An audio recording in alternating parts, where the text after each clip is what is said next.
So there I was, Maya Rodriguez, sitting in the back row of what had to be the most ridiculous classroom in the entire galaxy. And trust me, that's saying something when you're talking about Galactic University, where the student body looks like a fever dream from a science fiction convention. The lecture hall stretched out before me, like some kind of cosmic amphitheater, filled with beings that would make Darwin weep with confusion. You had your standard variety pack of galactic students.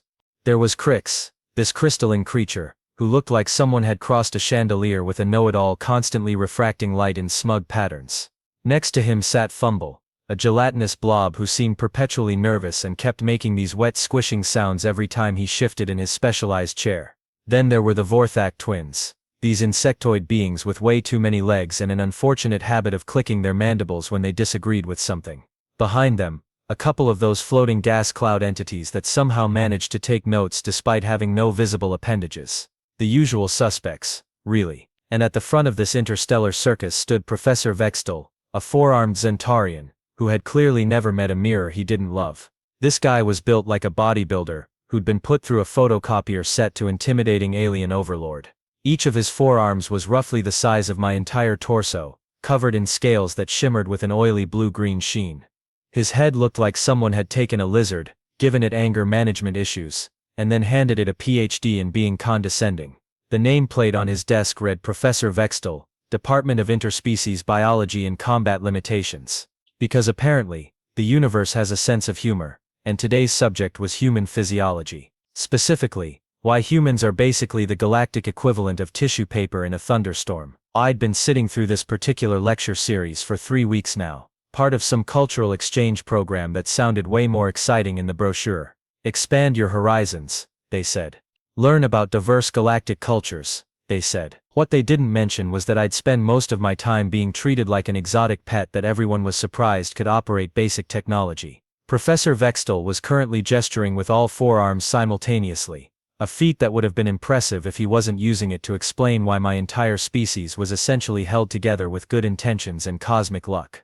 Now class, Professor Vextel announced with the kind of authority usually reserved for people who've never been wrong about anything, ever. Today we'll be examining the fascinating case study of humanity. Despite originating from what we classify as a Class 12 Deathworld, humans remain one of the most physically limited species in known space.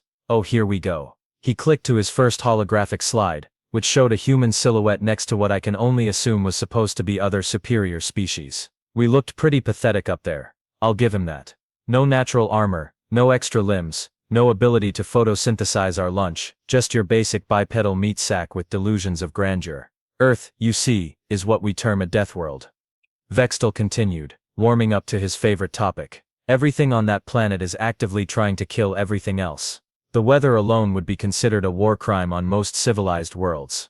And yet, somehow, humans not only survived but developed complex societies. It's really quite remarkable, in a how did this accident happen, sort of way. Crix chose that moment to chime in, his crystalline body refracting the lecture hall lights into annoying rainbow patterns. Professor, I've read several studies indicating that human bone density is actually inferior to most galactic standard species. Their calcium phosphate matrix is surprisingly brittle. Oh Crix, sweet stupid, walking disco ball Crix. If only he knew how wrong he was about to be. Excellent observation Crix. Vextel beamed, or at least did whatever passes for beaming when you have a face like a disappointed alligator. Human bones are indeed quite fragile compared to our own reinforced skeletal structures. Why, my own bones are fortified with metallic compounds that make them nearly unbreakable. Fumble decided to add his 2 cents, his gelatinous form rippling with what I assumed was excitement.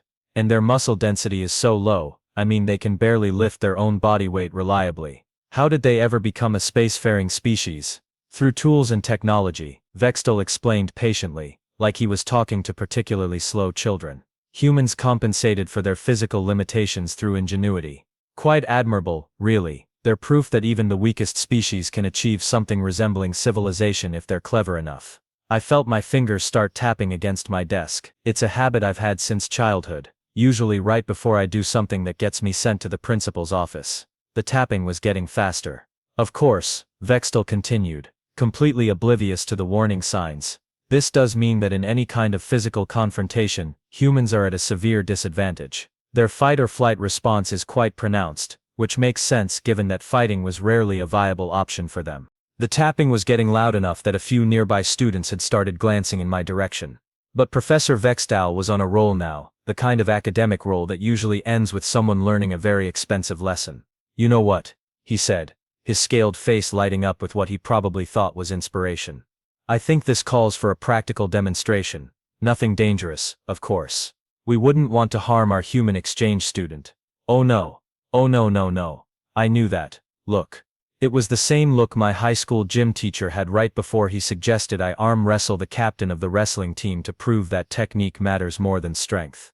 That had not ended well for the wrestling captain, and I had a feeling this wasn't going to end well for Professor Vextal.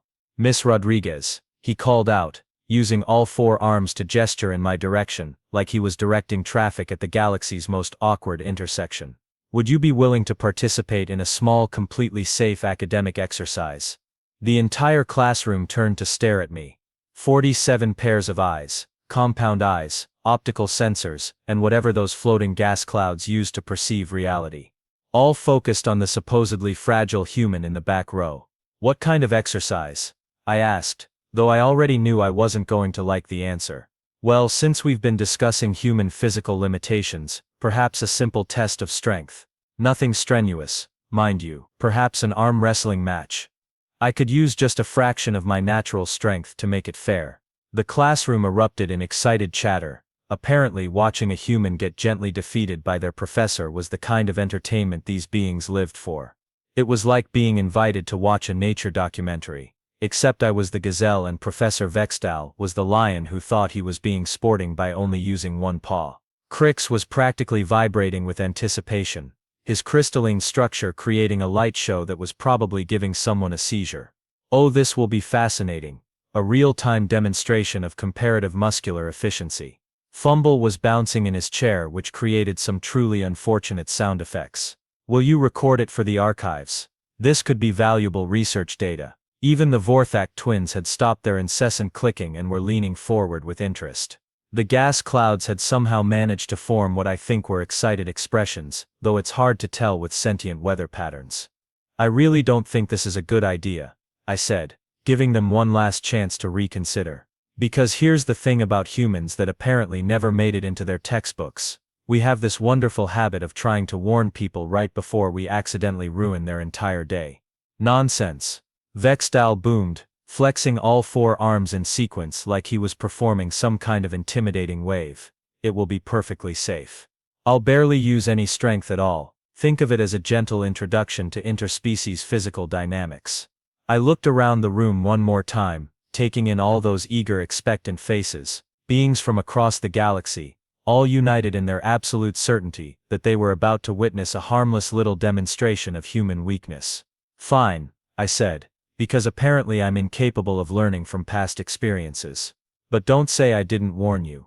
What happened next was like watching a nature documentary crew set up for what they think is going to be a gentle scene of herbivores grazing, completely unaware that they're actually filming in prime predator territory. Professor Vextal practically glided to the front of the classroom with the kind of confidence that only comes from never having been proven wrong about anything important. All four of his arms moved in perfect coordination as he began orchestrating what he clearly believed would be the most educational 5 minutes of these students' academic careers.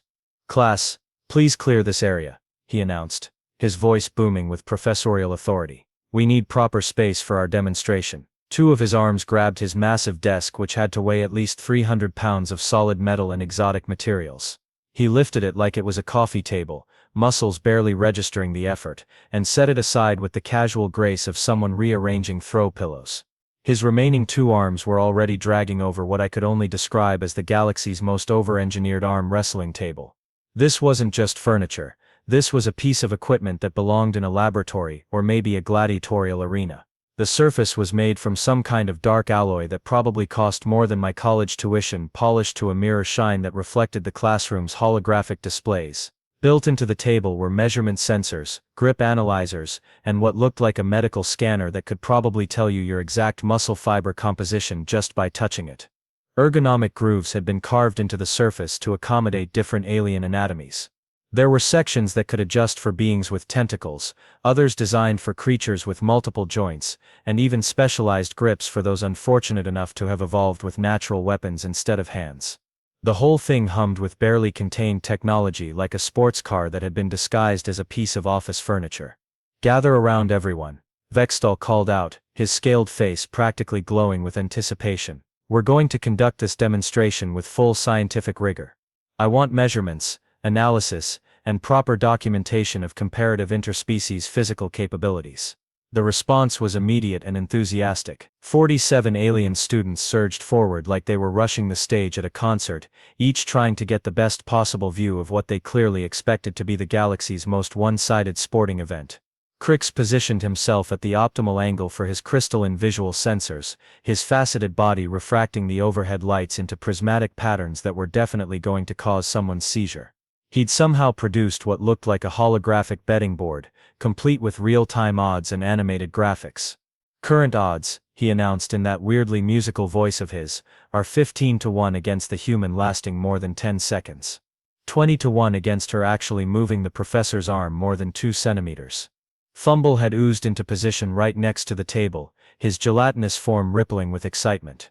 Every few seconds he'd make these wet squishing sounds that reminded me exactly why I'd stopped eating anything that jiggled. "Oh, this is going to be so educational.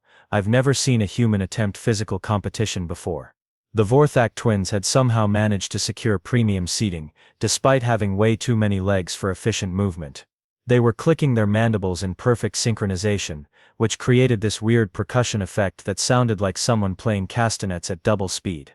Behind them, 3 of those gas cloud entities had formed what I can only describe as the galaxy's most ethereal cheering section.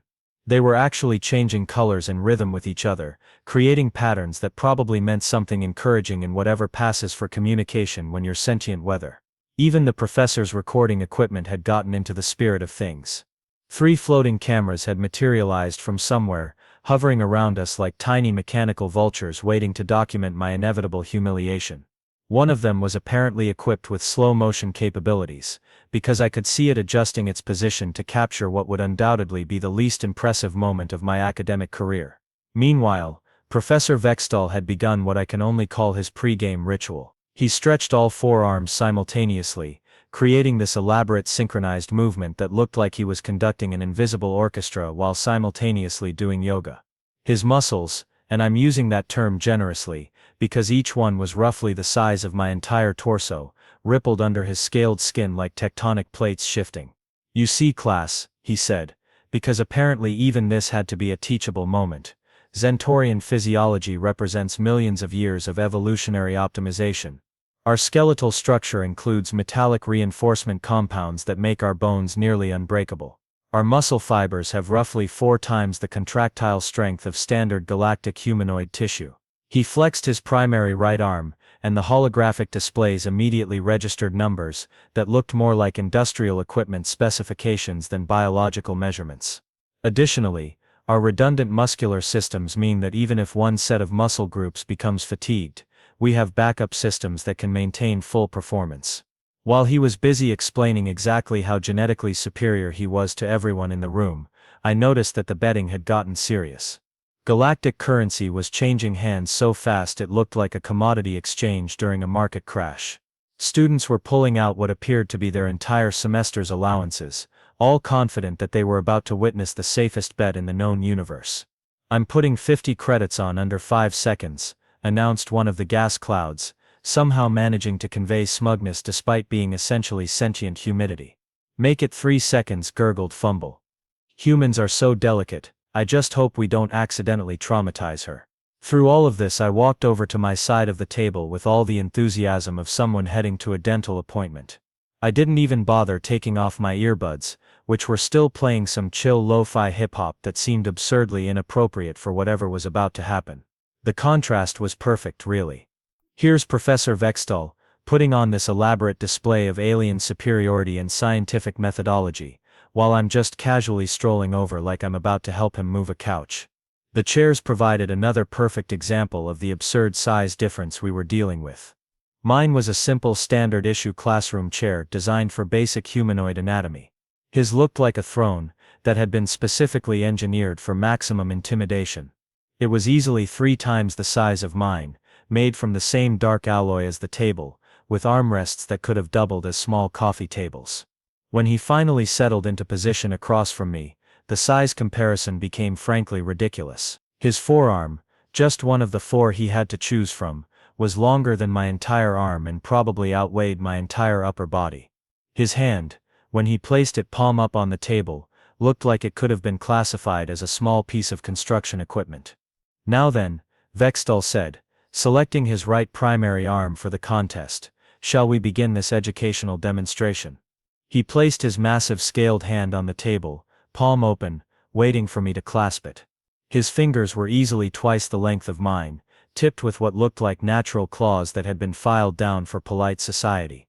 The holographic displays around the table immediately lit up, showing his baseline readings. Grip strength that was off the charts. Muscle tension that registered in ranges I didn't even know existed. The entire classroom had gone silent, except for the soft humming of recording equipment, and the occasional excited whisper. Someone had apparently decided this needed to be documented for posterity, because there were now at least 3 different recording devices floating around us like tiny mechanical vultures. I reached across the table and wrapped my comparatively tiny human hand around his massive scaled appendage. The difference was so absurd, it looked like a child trying to arm wrestle their father, if their father happened to be a genetically enhanced lizard person with anger management issues.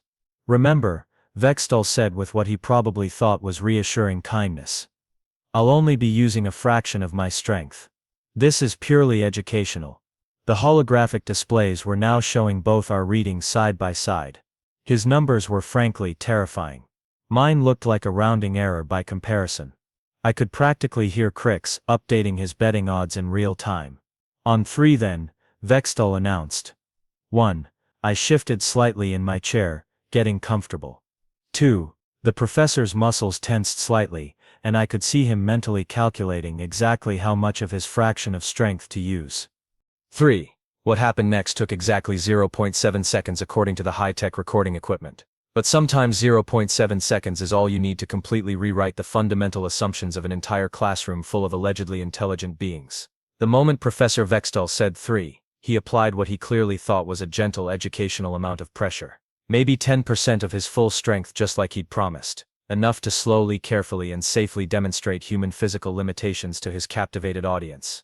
I slammed his arm down so hard that the reinforced table cracked. The sound was incredible. Not just the impact which rang through the lecture hall like a gunshot, but the symphony of noises that followed. There was the sharp crack of the professor's nearly unbreakable metallic reinforced bones snapping in 3 distinct places. There was the wet crunch of ligaments that had never experienced actual stress suddenly discovering what the word failure meant in a biomechanical context. And underneath it all there was this weird harmonic resonance from the table's expensive sensor array as it tried to process readings that were apparently well outside its designed parameters. The holographic displays went absolutely insane. Numbers started flashing in colors I didn't even know existed. Error messages cascaded across multiple screens, and at least 2 of the measurement systems just gave up entirely and displayed what I can only assume was the galactic equivalent of "does not compute." Professor Vextall's reaction was immediate and dramatic. His eyes, which had been smugly confident just a moment before, went wide with what I can only describe as existential horror. His mouth opened in a perfect O of surprise that would have been comedic if not for the fact that he was already starting to scream. And oh, did he scream. This wasn't just pain, though there was certainly plenty of that. This was the sound of someone's entire worldview collapsing in real time. It started as a shocked gasp, escalated to a yelp of confusion, and then transformed into a full-throated shriek that probably registered on seismic equipment in neighboring star systems. The medical emergency drones responded faster than I'd expected. They must have been on standby, which honestly should have been my first clue about how often these educational demonstrations went wrong. 3 silver spheres descended from the ceiling like mechanical angels of mercy, their scanner beams immediately focusing on the professor's rapidly swelling arm. "Multiple fractures detected," announced the lead drone in that maddeningly calm voice that medical equipment always seems to have. "Radius, ulna and humerus all showing compound breaks. Ligament damage extensive. Initiating emergency stabilization protocols." While the drones swarmed around Professor Vextall, who was now making sounds that I'm pretty sure violated several galactic noise ordinances, I leaned back in my chair and finally took out my earbuds. The lo-fi hip-hop had been nice, but I figured I should probably address the room full of stunned aliens who were all staring at me like I'd just spontaneously developed the ability to photosynthesize. So I said, my voice cutting through the chaos with what I hoped was an appropriately casual tone, "Anyone want to talk about Deathworld conditioning now?" The silence that followed was the kind of perfect crystalline quiet that only comes when an entire room full of beings simultaneously realizes they've made a terrible mistake. It was broken only by the soft whirring of medical equipment and Professor Vextal's continued whimpering. Crix was the first to find his voice, though his usual prismatic confidence had been replaced by something that sounded suspiciously like panic. That's not possible. The readings were clear. Human muscle density is significantly lower than Centaurian specifications. Muscle density, sure, I agreed, examining my fingernails with deliberate nonchalance. But you guys seem to have missed a few key points in your research. See, when you grow up on a planet where literally everything is trying to kill you, your body learns to adapt. We call it functional strength versus show strength. I gestured to where Professor Vextal was being loaded onto a medical gurney, his arm now encased in what looked like a high-tech cast that was probably worth more than my family's car. Your professor there? He's got impressive muscles, sure, but they're designed for a world where the most dangerous thing he might encounter is a strongly worded academic disagreement. His bones might be reinforced with metallic compounds, but they've never had to deal with the kind of stress that comes from, I don't know, running from predators, climbing cliff faces to escape flash floods, or just generally surviving on a planet that considers mild weathers to be anything short of a Category 5 hurricane. Fumble's gelatinous form was rippling with what I assumed was confusion. But the studies, the comparative analysis, were probably conducted in laboratory conditions I finished for him. Controlled environments, standardized testing. Am I right? The uncomfortable shifting around the room told me I was absolutely right. Here's the thing about humans, I continued, warming to my theme. We're not just products of our evolution, we're products of our environment, our training, our daily lives. I've been playing sports since I was 5 years old. I grew up in Colorado, where the air is thin and the mountains are tall. I've been rock climbing, mountain biking, and doing martial arts for most of my life. Not because I'm some kind of super soldier, but because that's just what humans do. We adapt. One of the gas cloud entities managed to form what I think was a question mark shape. But your bone density readings are averages, I said, based on sedentary humans living in controlled environments. You want to know what my bone density is? It's about 40% higher than your galactic average for humans because I've spent my entire life putting controlled stress on my skeletal system. It's called Wolff's Law, look it up. The medical drones had finished their initial assessment and were preparing to transport Professor Vextal to what I assumed was the university's medical facility. As they maneuvered the gurney toward the exit, he managed to lift his head and look at me with a mixture of pain, confusion, and what might have been a tiny bit of respect. How? He croaked, his voice barely audible over the hum of the medical equipment. I shrugged. Deathworld conditioning. Also, you telegraphed your move, didn't brace properly, and frankly you were so focused on holding back that you forgot to actually hold on. Basic physics did the rest. As the medical team disappeared through the doorway, I looked around the lecture hall at the sea of shocked alien faces. The betting boards had gone dark, Crix's crystalline surface was flickering with what I assumed was the galactic equivalent of a system crash, and even the gas clouds seemed to have lost some of their usual cohesion. So, I said, settling back into my chair and putting my earbuds back in, anyone else want to discuss human limitations? Because I've got about 15 more minutes before my next class, and I'm always happy to provide additional educational demonstrations. The silence that followed was so complete that I'm pretty sure I could have heard a pin drop, if pins made noise when they hit the floor in zero gravity. Which, come to think of it, they probably don't.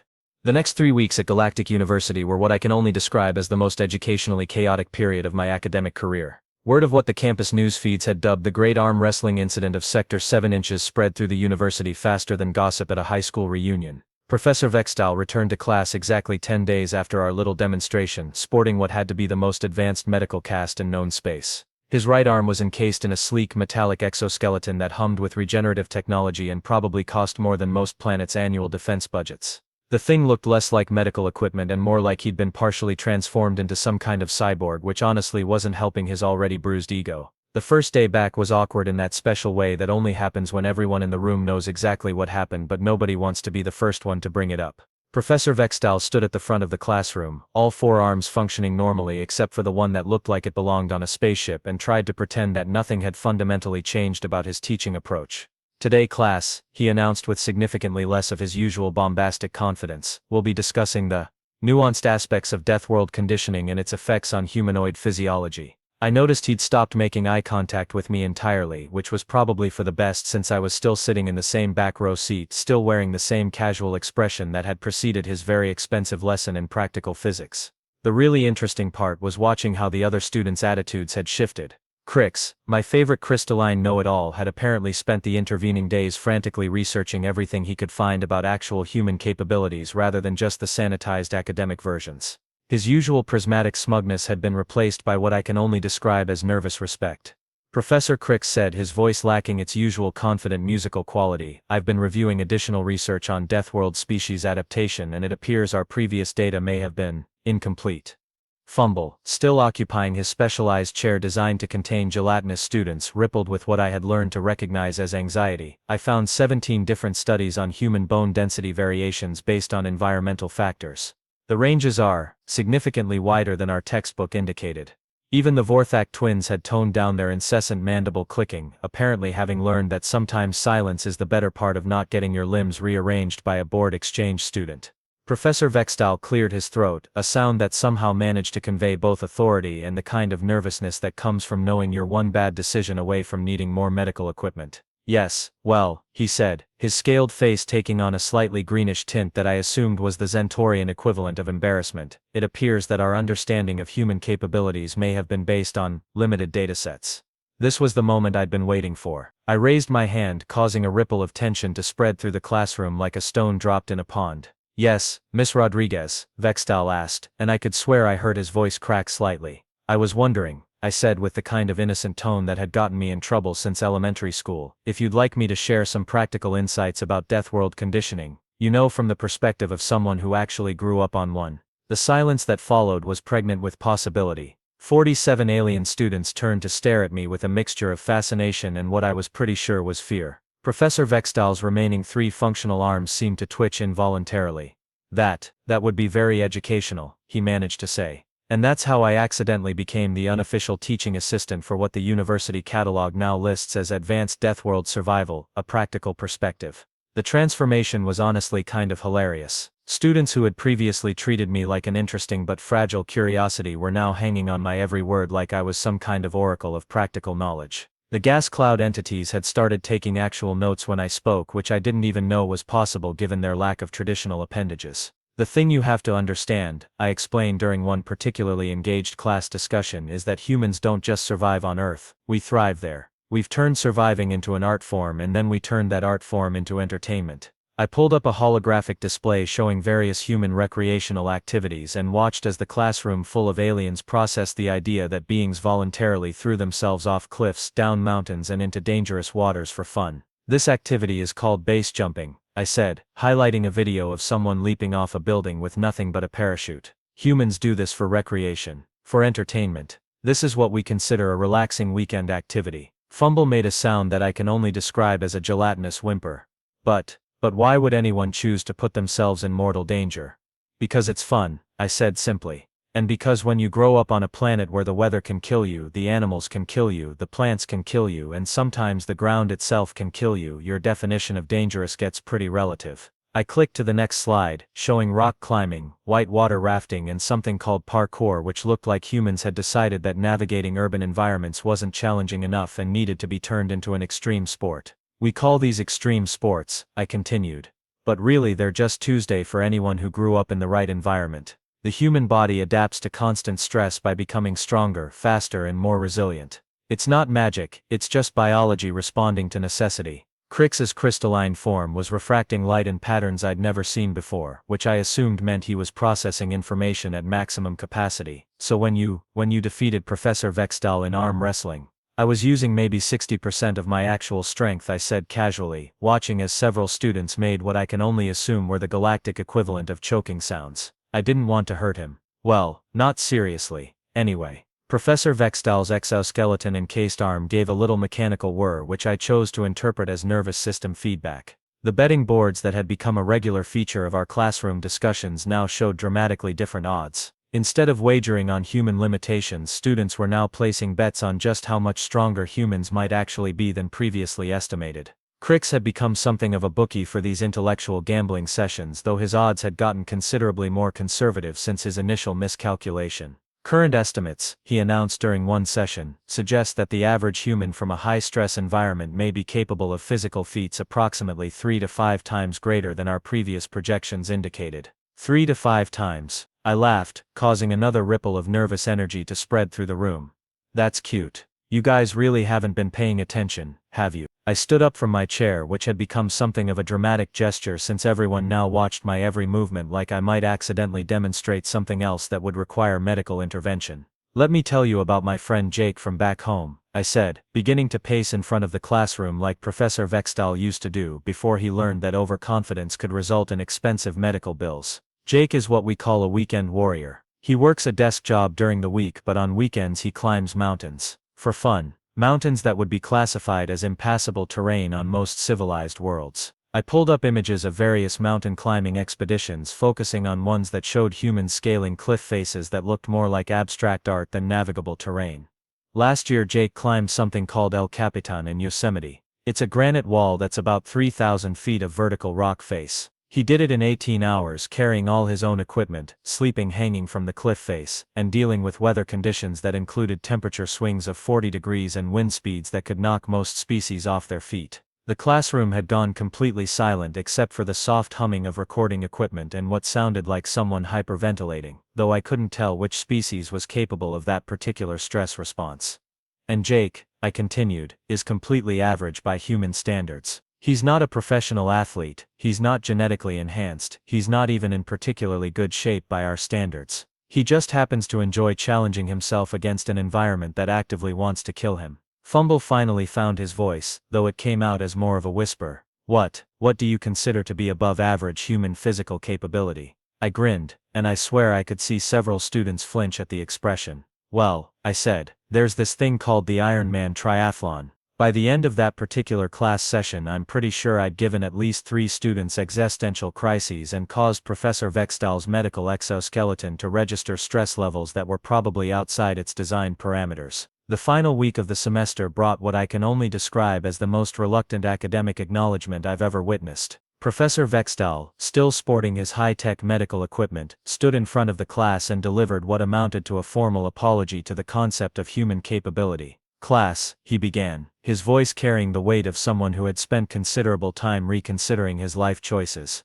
I believe we owe our exchange student a debt of gratitude for correcting several significant misconceptions in our curriculum. He gestured to me with his one functional arm, carefully avoiding any movements that might stress his healing bones. Miss Rodriguez has provided us with invaluable practical insights into Deathworld conditioning and its effects on humanoid development. Thanks to her educational demonstrations, we've been able to update our understanding of human capabilities and revise our textbooks accordingly. The new textbooks, which had been rush printed for the following semester, now included an entire chapter titled Practical Deathworld Conditioning: Why Laboratory Data May Not Reflect Field Capabilities. I'd been asked to write the introduction, which I'd kept appropriately modest while still managing to convey the essential message: maybe don't make assumptions about species you've never actually met in person. Furthermore, Professor Vextal continued, the university has decided to offer a new course next semester: Applied Deathworld Survival Techniques. Miss Rodriguez has graciously agreed to serve as a guest lecturer. The response from the student body was immediate and enthusiastic. Apparently, word had spread beyond our little classroom, and there was now a waiting list of over 300 students who wanted to learn about human survival techniques. I tried to explain that most of what I knew was just common sense applied to uncommon situations, but that seemed to make them even more interested. As the semester wound down, I found myself reflecting on the strange turn my exchange experience had taken. I'd come to Galactic University expecting to learn about different cultures and expand my understanding of the universe. Instead, I'd spent most of my time teaching aliens that humans might be slightly more dangerous than their textbooks suggested. On the last day of class, as students filed out chattering excitedly about their final projects and upcoming exams, Professor Vextal approached my desk. His exoskeleton had been removed the week before, replaced by a much more modest support brace, and he moved with the careful precision of someone who had learned not to take their structural integrity for granted. Miss Rodriguez, he said, his voice carrying a mixture of professional respect and what I suspected was lingering nervousness, I wanted to thank you for enlightening our educational experience this semester. No problem, Professor, I replied, packing up my notes with the same casual efficiency I'd maintained throughout our entire academic relationship. Thanks for the practical demonstration opportunity. It's not often I get to provide real-time education in comparative anatomy. He winced slightly at the reminder, then seemed to gather his courage for what came next. I was wondering, he said, if you might be interested in a more permanent position here at the university. The Department of Interspecies Studies has expressed significant interest in expanding our practical education programs. I considered the offer for exactly 3 seconds, which was about 2 seconds longer than it deserved. Thanks, but I think I'll stick with my original plan, I said, slinging my backpack over my shoulder with the kind of casual motion that had become legendary among the student body. I'm majoring in comparative literature back on Earth. This was just supposed to be a cultural exchange semester. Professor Vexdal nodded, though I could see the disappointment in his scaled features. Of course, though I hope you'll consider returning for guest lectures. Your perspective has been invaluable. As I headed toward the door, I paused and looked back at the lecture hall that had become the setting for the most unintentionally educational semester of my academic career. Hey Professor, I called out, next time you want to demonstrate interspecies physical capabilities, maybe start with a species that didn't evolve on a planet where everything is actively trying to kill them. He nodded solemnly, like someone who had learned that lesson in the most expensive way possible. Noted, he said, definitely noted. And with that I walked out of Galactic University's most infamous classroom, leaving behind a legacy of revised textbooks, updated course catalogs, and one very expensive medical bill that had probably been used as a case study in why professors should really think twice before volunteering for their own demonstrations. The funny thing is, I never did tell them about my martial arts training. Some educational experiences are better left for people who are actually ready for them.